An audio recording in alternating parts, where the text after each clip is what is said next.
Now we'd like to put the skid plate on. We've got this skid plate that actually came with this bike.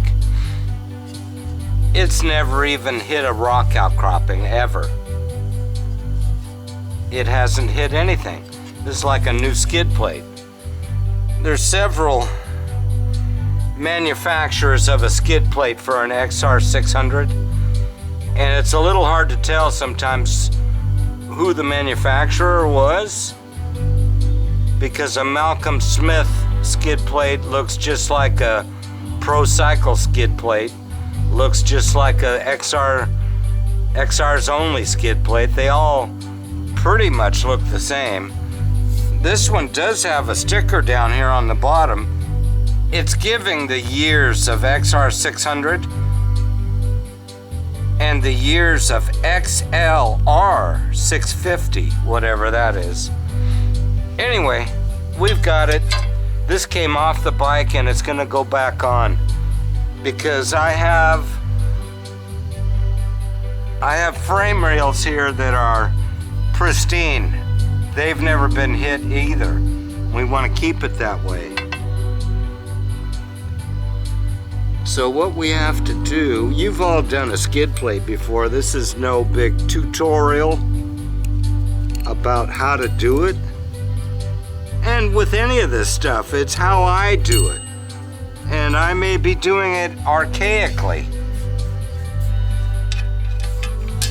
See what it takes to get this reinstalled on here.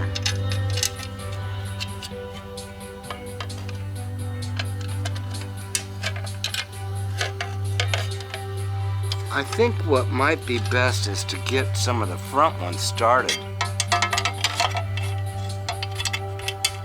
That way I got something to hang on. Here it is over here. Yeah, it's like a new skid plate. This is although I've got the old 92, which is in great shape, this is like a new dirt bike. Used, but in great shape. This bike's in great shape.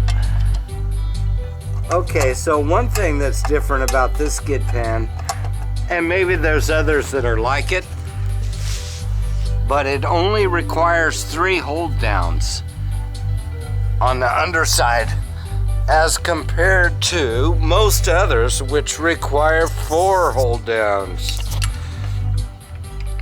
And I'll tell you that older style with the 4 hold downs, it's tough to get one of them in. I can't necessarily remember which one that is, but it's tough.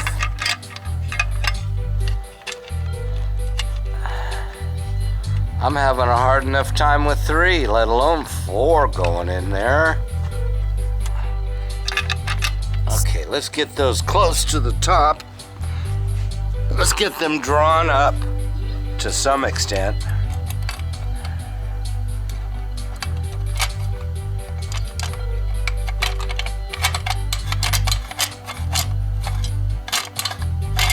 So the nuts that they go into are self-locking. They're the type that are kind of like bent over, and that means they require quite a bit of force to put them on. I just got a call from an old friend who has done some racing. They have a 450 Honda, which is a CRF, and he says, I want to give it to you. Okay, that sounds pretty good. And it's got a rebuilt motor. We've only ridden it in the backyard. Well, that sounds pretty good. The only problem is I don't really want a CRF 450. So I'm just gonna turn around and sell it.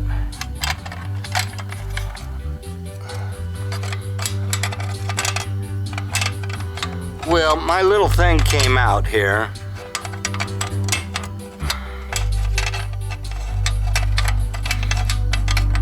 I don't know if you can see that. I might be able to help that up and over with a screwdriver. Otherwise, I might have to drop the skid plate again. So I have a new bike coming to the Too Many garage this weekend. First of all, I'm gonna drop this one. And I've learned a lesson there.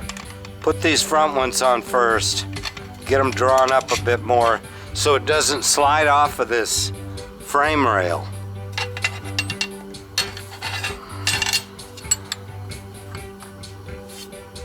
So these self-locking nuts on here can be a pain in the ass to deal with sometimes. So you take this up just till it gets tight by hand. These are the self-locking nuts I'm talking about. You can see it's squeezed over, making it really hold onto the nut, but also be hard to thread, hard to drive the threads.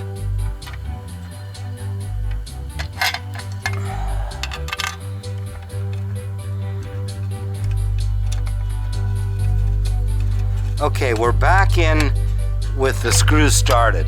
Now, like I say, I just learned you better tighten these up now. Hell yeah, I'll take a free, what is it, a 2012 Honda? I'll take it.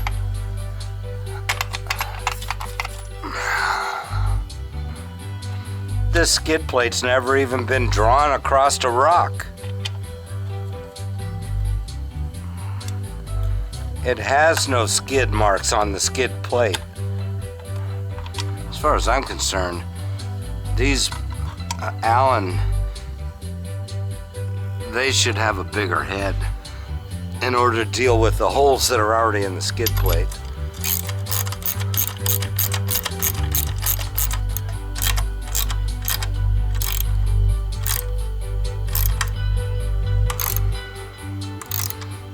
We've got a skid plate on the bike now.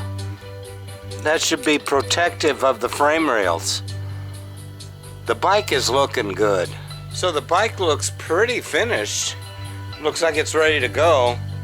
However, it still has no chain or sprockets on it.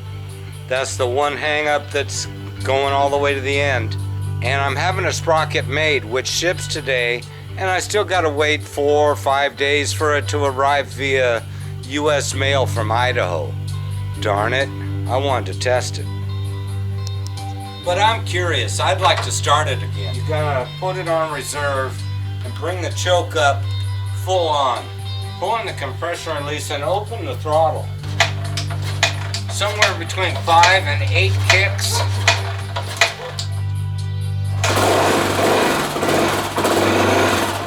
Seems to like half choke.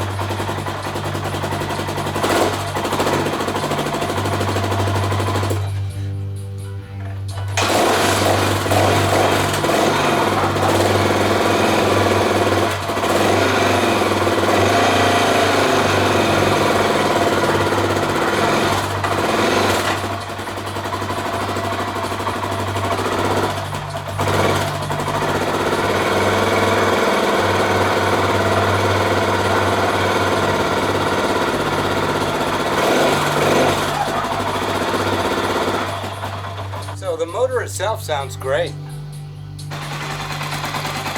Okay, so this 600 sounds great. Great running motor. It sounds great when it's not running too.